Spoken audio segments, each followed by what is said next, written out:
یو دعا ته خیمه عزتمندو دی وخت کې ډېر د فتنو د فساداتو دور دی دغه یو دعا چې کله تاسو مونځ کوئ او په سجده باندې پروزئ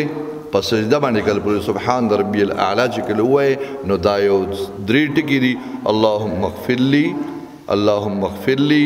وارحمني وعافني وارزقني اللهم اغفر لي وارحمني وعافني وارزقني حدیث کې راځي د ټول نه زیات چې کوم انسان الله ته نږدې وي په سجده کې وي نو په سجده کې د سبحان ربي الاعلی نه پس